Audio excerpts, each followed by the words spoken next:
A splash of blue floating in a sea of cold and darkness. Once, this was the center of the universe, and humans were alone. Now, science is convinced that others are out there, somewhere. Giant ears scan the heavens, searching for a needle in the cosmic haystack. But is the proof we seek right here in our backyards? Millions of people over thousands of years say they've seen metallic discs in our skies. Thousands more claim close encounters with strange beings. Animals are bloodlessly harvested by seemingly invisible forces and for unknown reasons. Intricate agroglyphs appear mysteriously, the handiwork of unseen artists. And a solemn face stares at us from the surface of Mars, as if watching for a glimmer of comprehension, a possible sign that we might finally be ready for the next step. Science, the government, and the press insist there is no evidence of UFOs or an alien presence, yet people all over the planet seem to sense otherwise. It's as Aldous Huxley once wrote, "Facts do not cease to exist merely because they're ignored." In these programs, we intend to do what scientists and others won't do. Look at the evidence, the best evidence.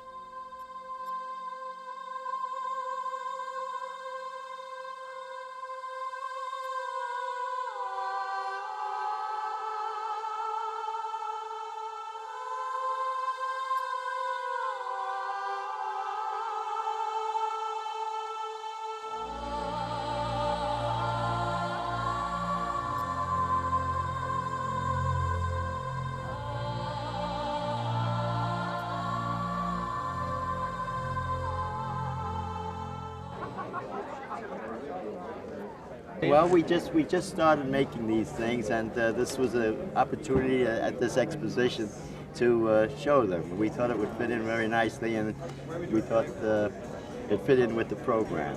Science and journalism may not take UFOs seriously, but the subject gets plenty of respect from the world of commerce. UFO conventions are held somewhere almost weekly, from Los Angeles to Las Vegas to Eureka Springs, Arkansas, all over the world. And most come complete with flying saucer supermarkets, where assortments of outer space merchandise are for sale. We are raffling off this whole tape set, so if you fill that out. See, we have them with pearls and everything else.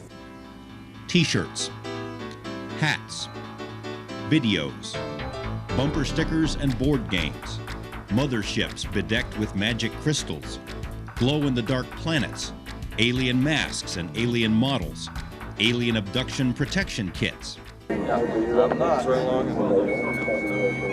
Creates a disturbance in the magnetic field. Alien Christmas cards, alien head pillows, alien hand puppets, and dissected alien children's toys. Bald, bug-eyed aliens are seemingly everywhere these days, in our movies and TV programs, in books and magazines, in comic strips, in advertising. American Express, don't leave your planet without it. Newspapers sell UFO fishing lures. Las Vegas casinos offer UFO bingo. More than money is at work here. In the face of persistent scorn and decades of official ridicule, interest in UFOs appears to be growing. Don Ecker is an editor for UFO Magazine and also hosts a weekly coast-to-coast radio show, UFOs Tonight. In the last 10 years, once again, there has been a reemergence of interest among the American public, and slowly but surely various media outlets are taking a closer look at what in fact is going on. UFO conventions aren't held for the sole purpose of selling baubles or booklets or space-age religion. Most are sponsored by serious-minded organizations like MUFON, the Mutual UFO Network, which has thousands of members worldwide. Convention delegates typically share new findings or debate the veracity of UFO cases, theories, and witnesses. Our group is a scientific organization, and we have 75 consultants, all have doctorates in their own fields of expertise. There are over 40 of our consultants here at this symposium, and these are professional people, academics. But you wouldn't know that from reading or watching media reports. Many UFO gatherings permit a wide spectrum of persons to attend and to sell their wares or services. Everything from crystals to aura photos to fortune tellers.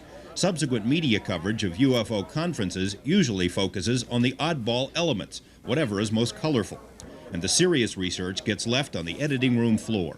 One of the attendees was a woman who says she's 400 years old and from the planet Venus. Another woman says she was instructed by her space alien brothers to undergo breast implant surgery. And a man selling tapes to Earth vortex sites claims that the Trilateral Commission has signed a secret treaty to enslave the world. Sensational claims made by ubiquitous supermarket tabloids also make it tough for ufologists to be taken seriously by reporters. Few mainstream journalists want their work to be equated with the occasionally humorous but overtly ridiculous subject matter of the tabloids. Space aliens snatch bowler just as he completes a 300 game. Martians here to steal our frogs. Girl gives birth to 52 UFO babies. ET political hobnobbers meet with all manner of public figures. It's no accident that aliens and UFOs appear so often in the tabloids. The already popular Weekly World News confirms that its sales jump every time it has, quote, the alien on its cover. UFO stories in general are surefire stuff. For a reporter, trying to weed through the deluge of patently ridiculous material is a daunting task. It's far easier to poke fun at saucer nuts and ET masks, or stories about alien ice cream junkies. Every outrageous fantasy, every make-believe headline plays directly into the hands of those who don't want the subject taken seriously. Journalists apparently are leery of touching the subject. What they have been told for decades is the truth is there's nothing to it. There's nothing to the UFO phenomenon. Yet the preponderance of evidence is on the other side. Anyone who takes but 1 hour to review some of the available evidence cannot come away without the firm conviction that there is something out there. Blue moon, you saw me standing alone. UFOs are seen far more often than blue moons, and by some of the most famous people of this century. More on that in a moment.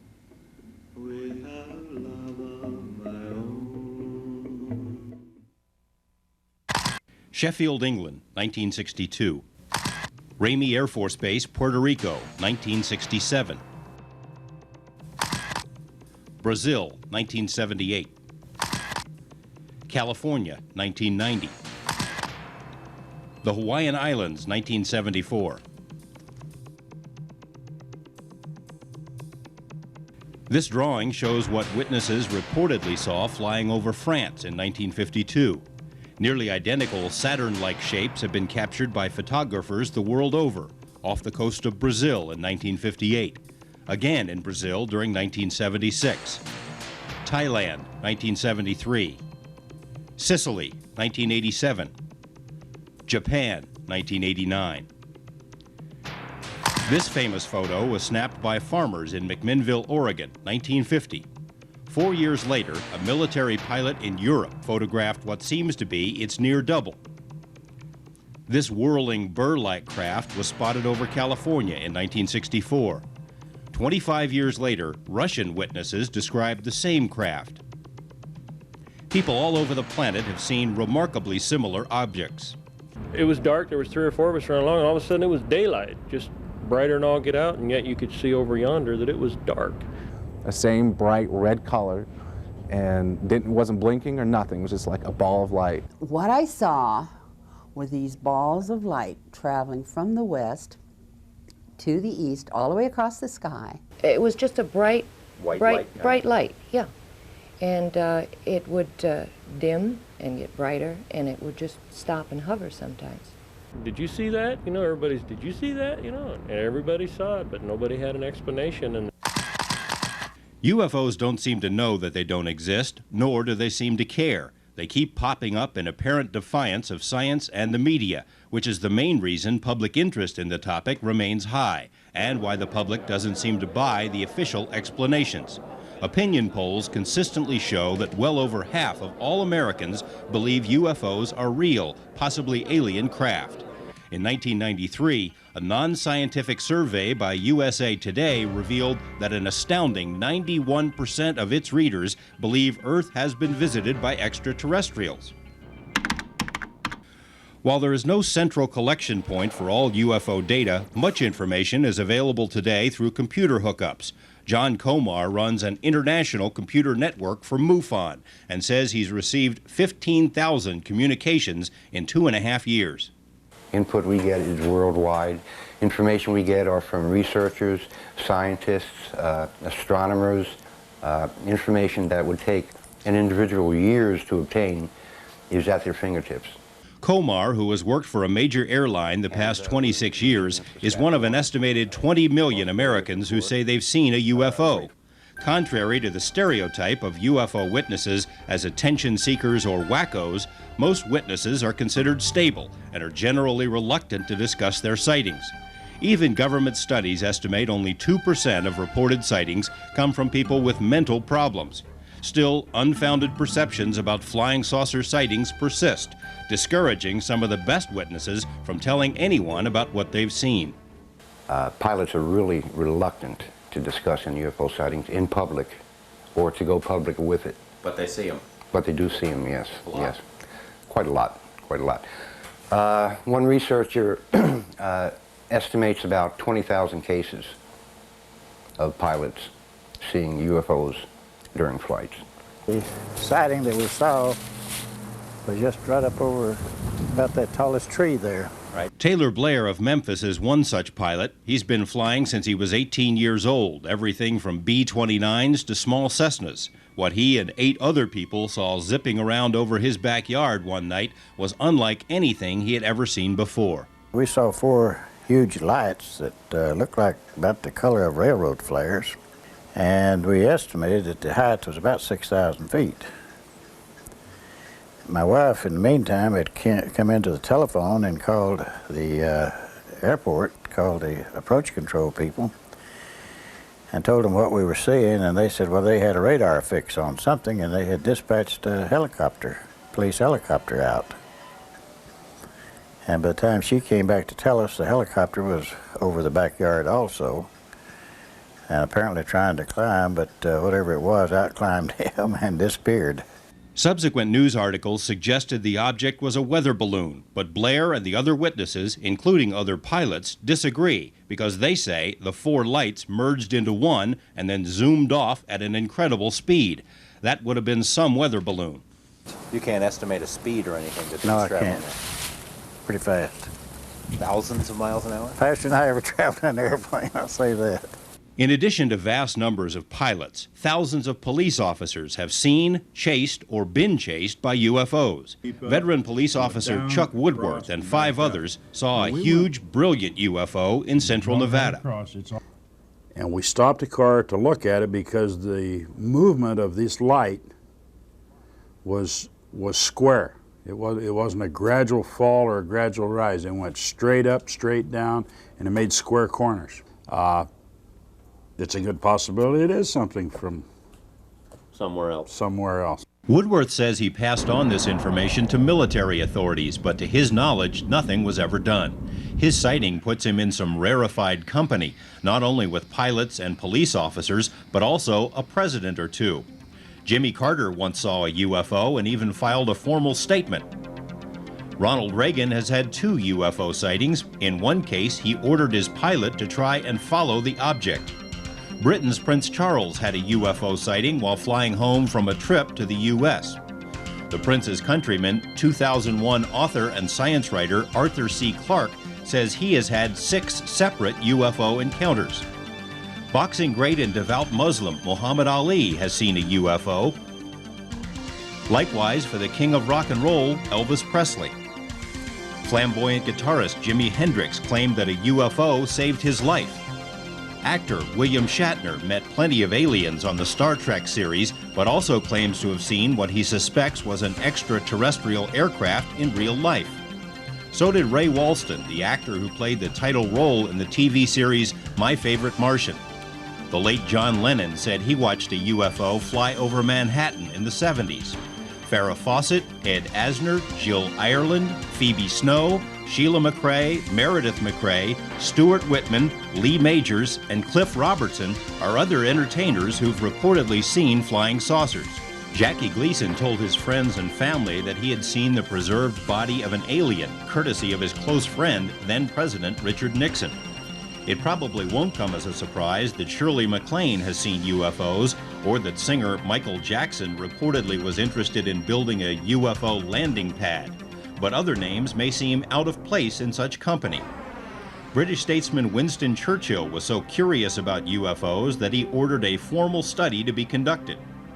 Dictator Joseph Stalin did the same in the Soviet Union in the late 1940s. Nazi leader Adolf Hitler was so enamored of UFOs that he ordered his engineers to design a flying saucer-like secret weapon. In the 1960s, future President Gerald Ford was one of the leading congressional voices in calling for hearings into UFOs. Also in the 60s, United Nations Secretary General U Thant said that only the ongoing Vietnam War was more important to the world than the mystery of UFOs. Astronauts, astronomers, physicists, military officers, inventors, people from every walk of life, every income level and education background, rural and urban, have seen UFOs. Kent Oram is a big city, highly successful political consultant who has run scores of successful campaigns, including those of Nevada's governor, lieutenant governor, and attorney general. Bradley Waddell is an assistant fire chief and part-time rancher in a small North Alabama town. Both had unforgettable sightings. And at the time I made a joke to my wife, I mean, if you were under the Starship Enterprise, that's sort of what it might look like. And it was, I would say, it was gigantic, and it was more of a square shape, but it was a lot of lights. And so I had a pair of binoculars in the back of my Ram Charger, so I went to get them. We finally found them, and then we looked up in the sky, and it was gone. I mean, just flat gone. Waddell says he and 3 other witnesses saw a brightly lit UFO land in a wooded area near his home. It was real huge, and it had a lot of lights on it. It had the red and green lights and some white lights, and it was real round. And so we turned around to come back and go and sit there and watch it, and it was done gone. There wasn't no sound, no nothing. There wasn't no lights, no sound, no nothing. Just that's what it looked like with a flying saucer.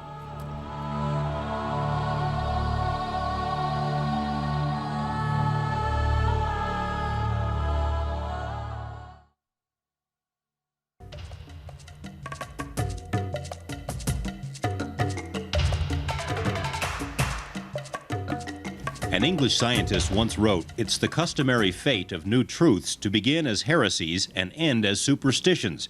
To modern mainstream science, UFOs represent both heresy and superstition." In 1968, the late Dr. J. Allen Hynek testified before Congress that the legitimate study of UFOs is a scientific taboo. It simply isn't done. In Hynek's estimation, there had never been a fair and objective study of the UFO phenomenon, at least none that had ever been released to the public, and little has changed since then. Modern scientists are all but certain that intelligent life exists elsewhere in the universe. The law of averages almost demands it.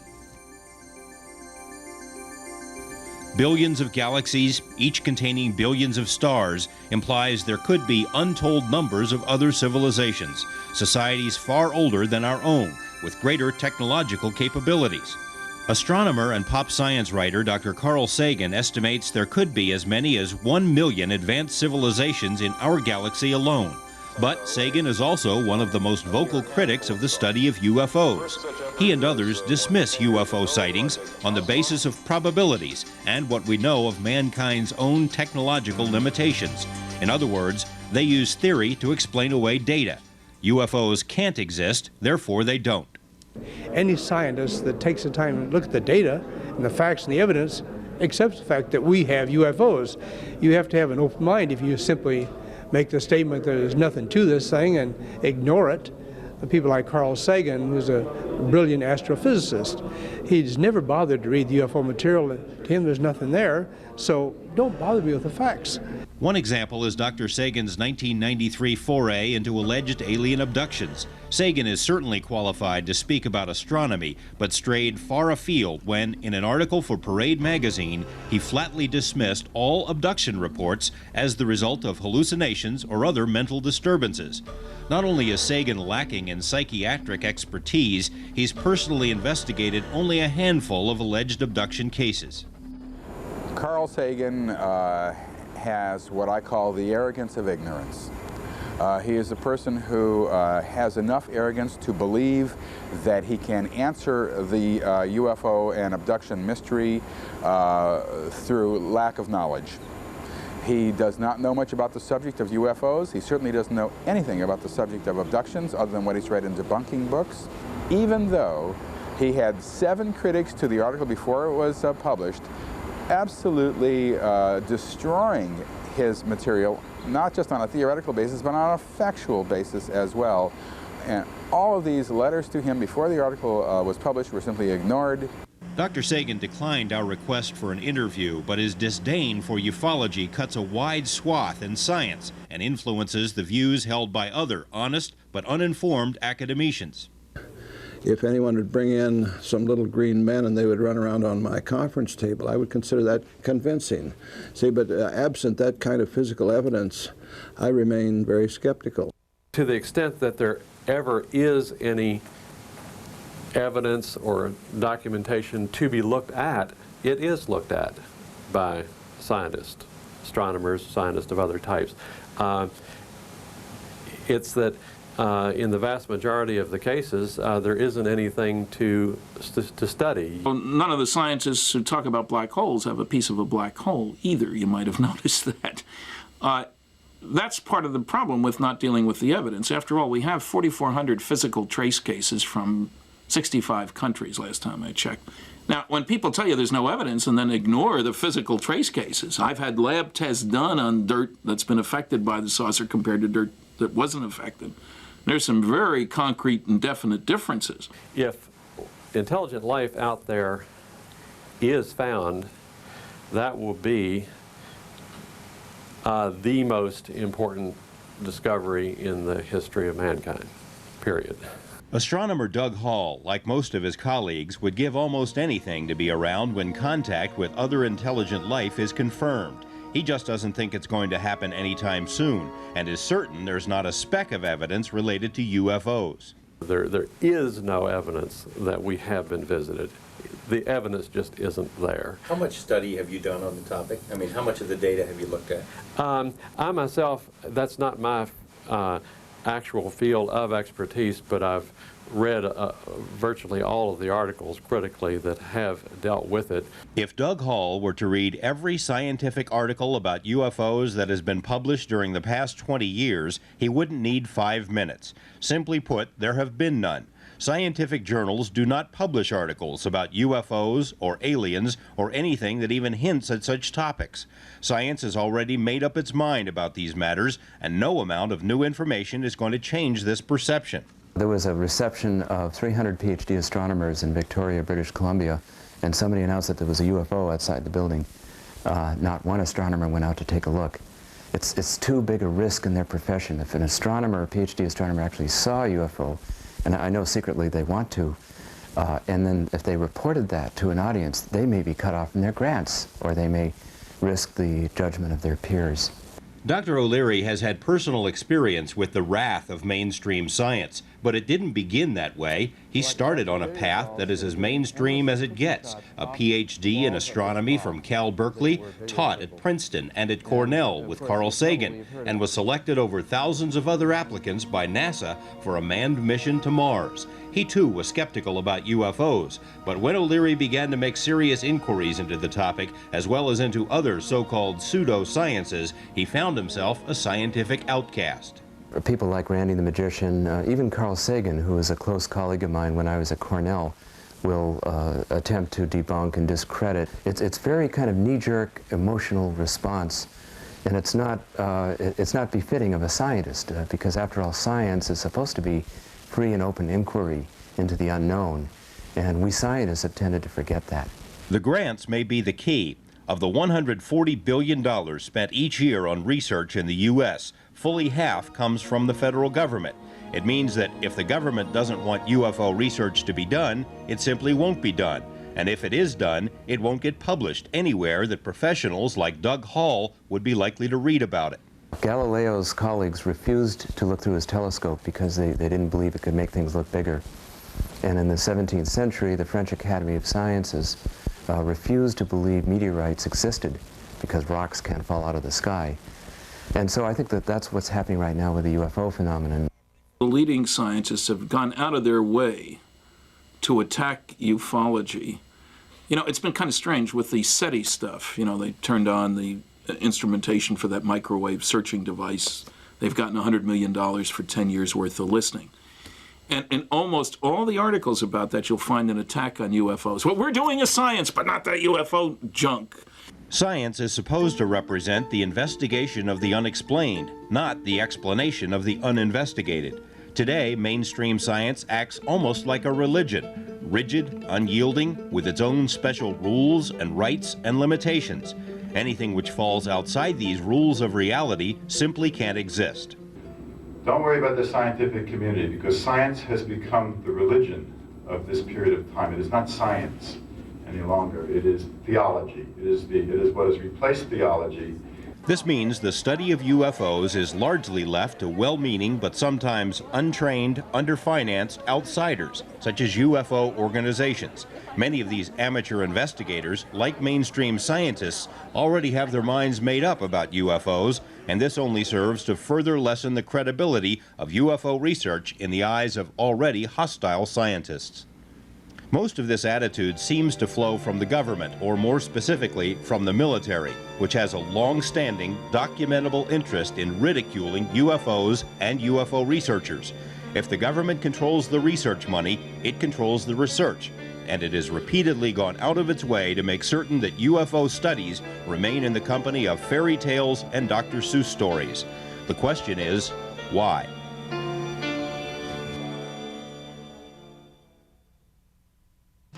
Those who argue UFOs might be cultural byproducts induced by movies or books or advertising have difficulty explaining how the same phenomenon can be reported in virtually every culture and on every continent. For example, in the late 1980s, an estimated 10,000 Belgians reported seeing a triangular UFO the size of a football field over the period of several months. The Belgian Air Force tracked the UFOs on radar, initiated airborne chases, and launched a formal study.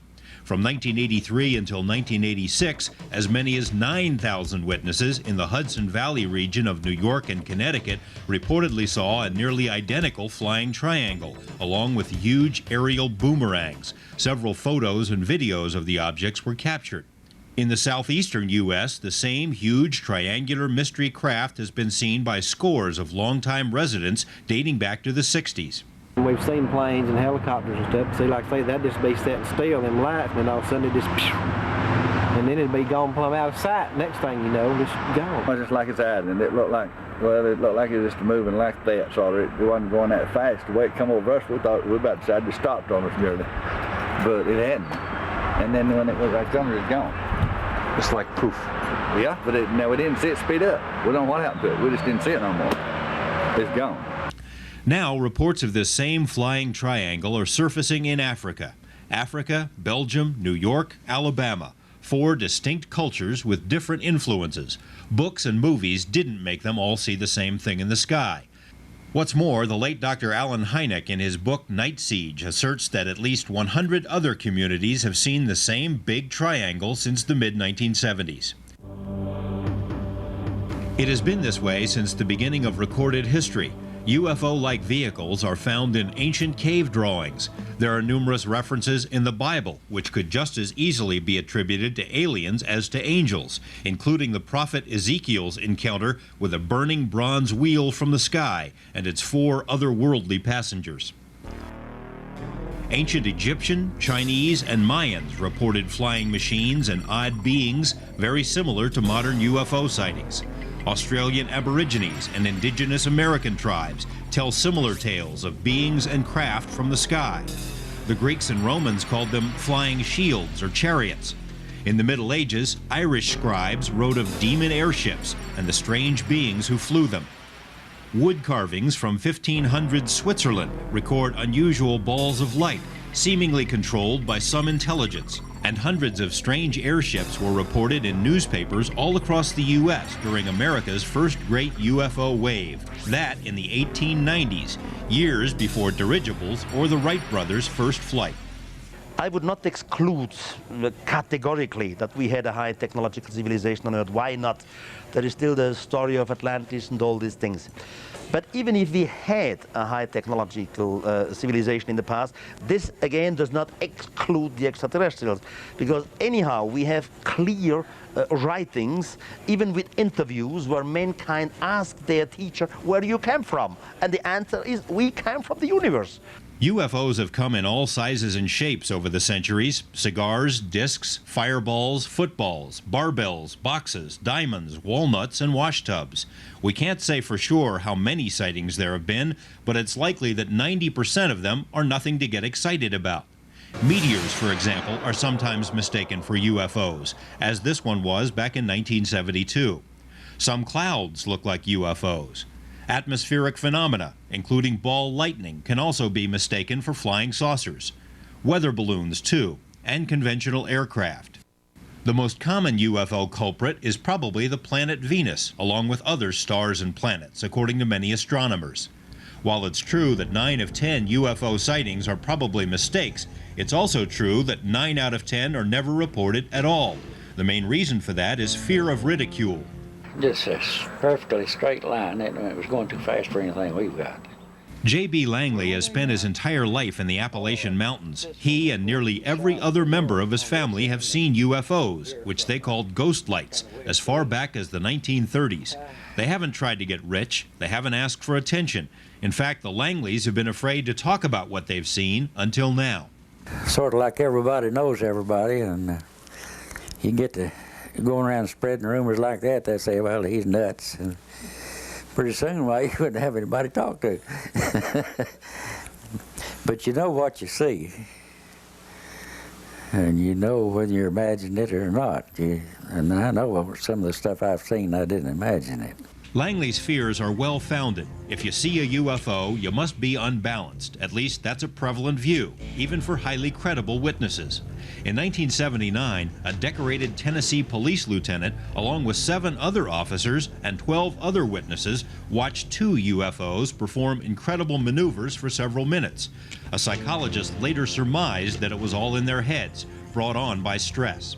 Pilot John Lear, who has held every flight rating and whose father invented the Lear jet, says he was fired from a charter company after admitting his interest in UFOs. Airline veteran John Comar says such fears are not uncommon.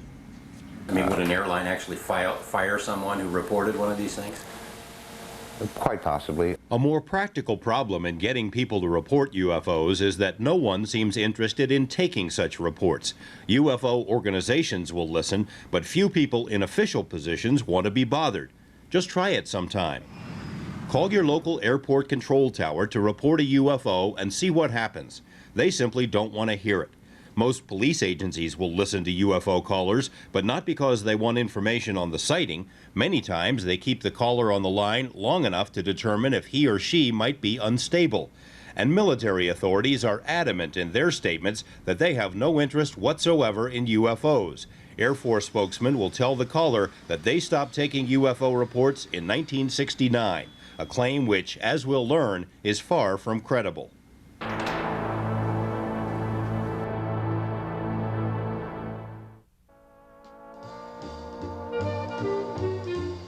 Most people trace the beginning of the modern UFO era to an Idaho pilot and businessman named Kenneth Arnold, whose sighting of 9 silvery UFOs in June 1947 spawned the term flying saucers and kicked off a nationwide UFO frenzy. What neither Arnold nor the rest of the world knew at the time was that the U.S. military was already conducting full-scale secret studies of the so-called saucers. After all, UFO sightings had been common in the final months of World War II. Foo Fighters, they were called. The Allies thought they were Nazi weapons. The Nazis, we learned later, thought they were ours. When the odd vehicles started popping up in the U.S. following the war, it became readily apparent that something was going on. Today, military officials laughingly insist that UFOs are largely imaginary, not a threat at all. But it was a far different story 4 decades ago, before the alleged cover-up was fully implemented. As early as 1948, top-secret studies by the Army and FBI had concluded that whatever was flying around was real, metallic, capable of incredible maneuvers and of unknown origin. Subsequent studies by the Air Force concluded matter-of-factly that the craft were most likely extraterrestrial, but the public wasn't allowed to hear those conclusions. There was a report issued in 1949, a classified document then, stating that the Air Force had by that point in time investigated some X number of sighting cases, X number of UFO cases. 80% remained unexplained in 1949.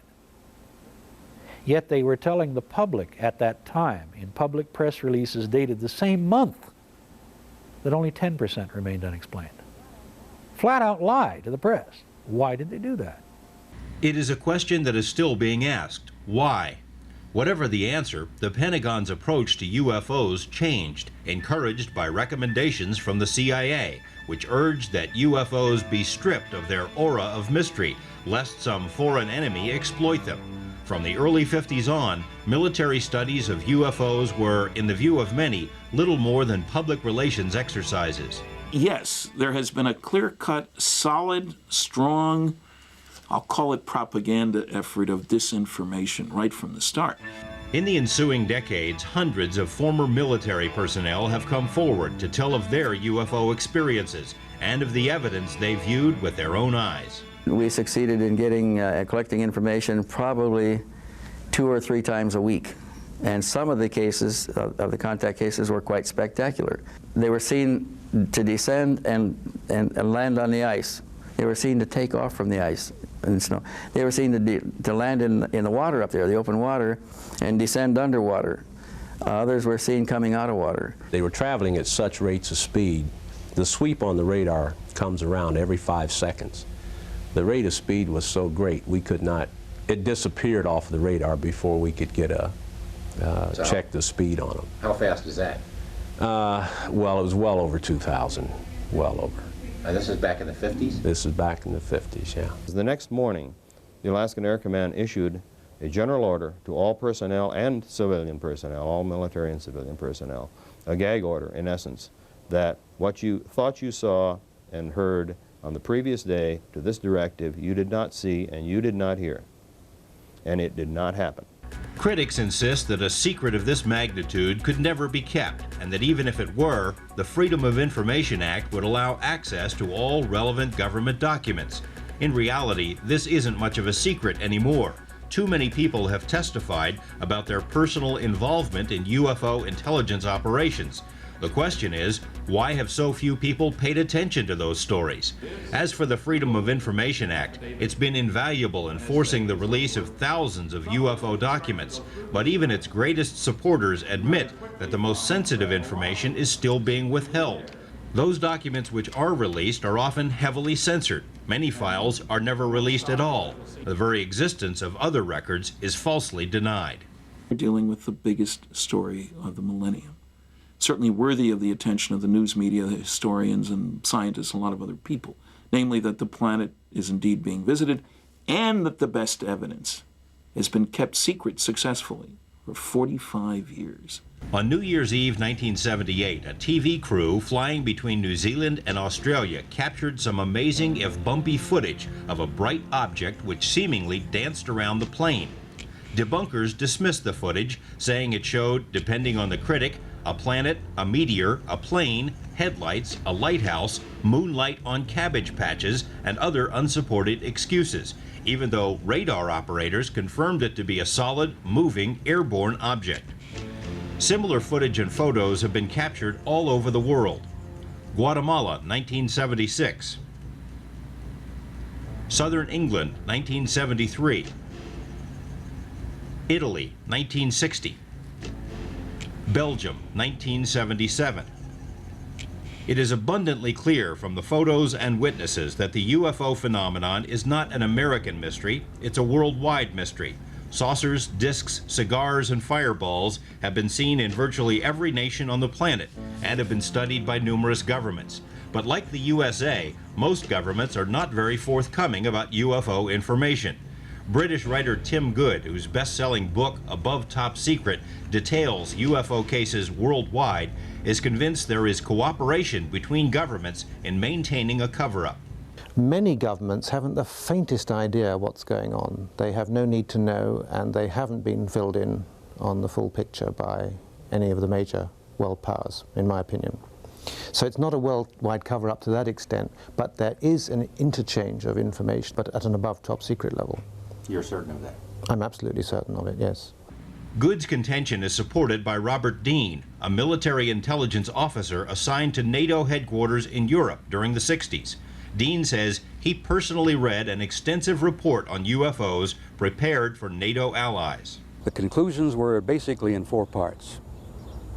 One, that the human race and the planet Earth has been under a detailed survey of some kind by several, and this was the part that I found exciting, several high-technology extraterrestrial civilizations for a long period of time. This research, this survey, this program, whatever it is, had been going on not only maybe for centuries, maybe for thousands of years. Documents obtained from U.S. government files make it clear that the American military has a long reach when it comes to UFOs.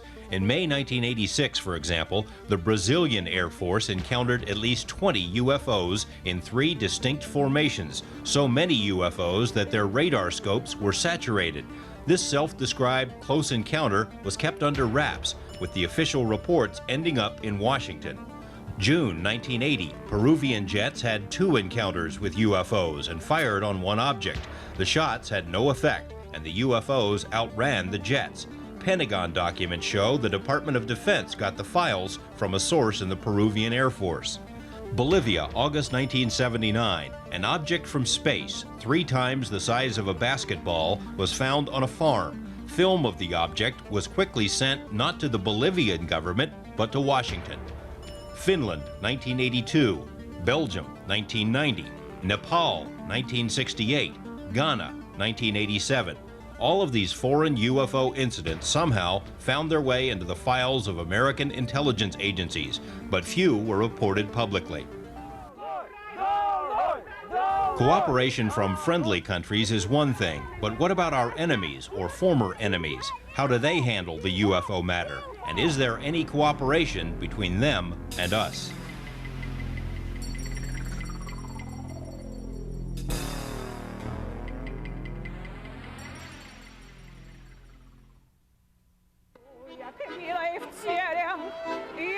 Mother Russia is singing a new tune these days. The Berlin Wall has crumbled and the Iron Curtain has parted, allowing the Russian people to experiment with a free market economy and allowing the rest of us a glimpse into a world that was, by and large, sealed off from the outside for decades. Even the KGB has opened some of its files to Western researchers and journalists. But what do Russians know about UFOs? It was assumed by Western ufologists that the Soviets were experiencing the same type of UFO encounters as the rest of the world, but isolated incidents were all outsiders heard about. As tensions cooled and dialogue began between the East and West, the UFO issue was publicly breached. In a 1989 issue of the magazine Soviet Military Review, Russian military leaders argued in favor of an ongoing exchange of UFO information with the West. In the view of the authors, without such an exchange, a UFO might one day accidentally trigger a nuclear exchange between the superpowers on the assumption that the UFO was an enemy missile. The article acknowledged that UFOs were tracked by the defense systems of the USSR and implied that the same must be true in the US. Shortly thereafter, Soviet President Mikhail Gorbachev, in response to repeated statements by then-President Ronald Reagan, told Western reporters that he agreed with Reagan. If the world were ever threatened by outside powers, our 2 nations would stand side by side in the defense of Earth. Reagan alluded to this potential threat in 5 separate public speeches, including an address to the United Nations. I've often wondered, what if all of us in the world discovered that we were threatened by a power from outer space, from another planet? Wouldn't we all of a sudden find that we didn't have any differences between us at all? we were all human beings, citizens of the world, and wouldn't we come together to fight that particular threat? In November 1989, Soviet attitudes on UFOs became abundantly clear. The official news agency TASS reported on the alleged landing of an alien ship in the city of Voronezh, a 10-hour train ride north of Moscow. According to TASS, tall aliens and a robot exited the spaceship, walked around the park, and then left. The story was reported in the New York Times, Wall Street Journal, and on network news. None of these major media outlets had their own reporters on the scene, so most chose the approach they normally take with UFO stories. Earlier tonight, the CBS Evening News with Dan Rather included a report about the alleged alien landing at Voronezh. Rather, Riley commented on the Soviet claims about 10-foot-tall aliens walking around a Russian park. The CBS newsman added, "Don't believe everything you read in TASS." Within days, the Voronezh story assumed almost surreal proportions. American headlines chortled about pinhead aliens. Follow-up stories claimed that the only witnesses to the landing were young children. And because the tall aliens described were different from the usual short, bug-eyed variety Americans hear about, it was smugly assumed the Russians must be wrong.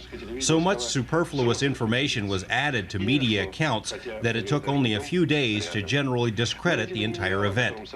Prominent astrophysicist Jacques Vallée was one of few Westerners to personally investigate the case by meeting with Russian sources firsthand.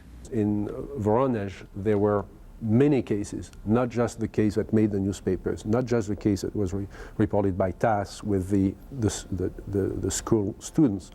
The witnesses were not just kids, they were 18, 19-year-old kids, very articulate, and obviously they had seen something. There were physical traces there, but there were many other cases. There are over 1,000 witnesses in all in the city of Voronezh. Voronezh is a large city. It's over 1 million people.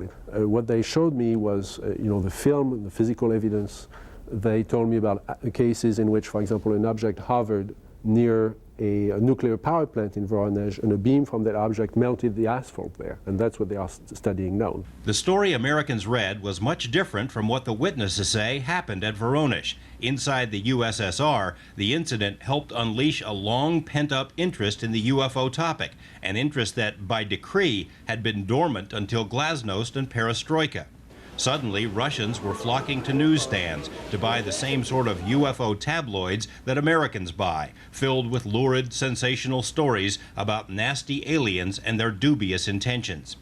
At the same time, UFO organizations, including respected scientists and military officials, were free to openly discuss UFO cases and issues, but still, little was made public about what the Soviet government might know. In March 1993, our investigative team traveled to Moscow to meet with current and former government and military officials concerning UFO files.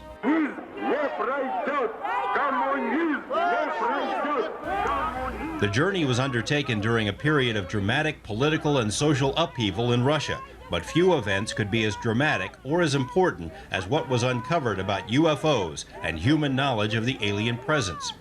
Russian physicist Nikolai Kapranov, a national security advisor to the Soviet parliament, spent months making the crucial contacts with sources who would not otherwise be available to Westerners and who almost certainly would never have been accessible to Western journalists. Kapranov had heard rumblings about UFO studies over the years, but he was far from being a believer, that is, until he started asking questions of people in high places. More and more I started to think that this is something for real. And there are facts, and I've seen some materials one can't, just drop. What I learned about the UFO is that they're certainly for real, and that the UFO is one fragment of a very diverse and strong phenomena. Military people are looking at that very seriously. With Kapranov's assistance, our team succeeded in making contact with a previously hidden echelon of UFO researchers, dedicated scientists who had pursued their interest in alien visitors during the darkest days of communism, and whose findings have never before seen the light of day. A government biologist who analyzes soil samples from UFO landing sites. A Moscow professor who has secretly directed a discreet organization of high-level scientists and military personnel interested in UFOs. an author and physicist who began studying UFOs in the 50s and who became a non-person when he refused to quit talking and writing about the subject. An engineer in the Russian SDI program who asserts the Soviet military long ago determined that UFOs were interplanetary and who says UFO data has been incorporated into Russian beam weapon research. And a shadowy man who currently heads the ongoing Ministry of Defense study of UFOs and aliens. This man is Boris Sokolov, a retired Russian colonel from a distinguished military family. In 1978, Sokolov was given what seemed like an unusual assignment. Orders were handed down from the Ministry of Defense to every unit in the vast Soviet military empire. Every UFO sighting was to be fully investigated. All of these reports were to be funneled to Sokolov's command for analysis. First, an order was given to those pilots to chase the UFO and to shoot it. There were 40 episodes like this, like that. Hundreds of Sokolov's most intriguing cases were compiled into this thick volume. Although much of the data is still being evaluated, it appears the Russians accumulated a mammoth amount of information about UFOs. The assumption that these craft were from somewhere else, perhaps outer space, became a foregone conclusion. The importance of these revelations is difficult to overstate. In Russia, of all places, a country still experimenting with democracy, it is now permissible for former military men and government scientists to admit a long-standing involvement in clandestine UFO research. In America, the cradle of freedom, it's another story.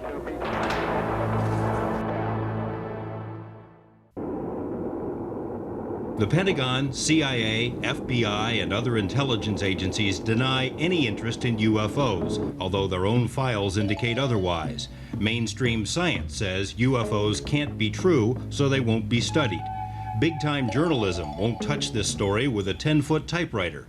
None of this matters. UFOs refuse to go away, and no amount of official put-downs will change this. Regular people all over the world almost instinctively recognize that something is happening. We all share a common question. What is going on? I really would like to know. I really would. And I really would like everybody to know.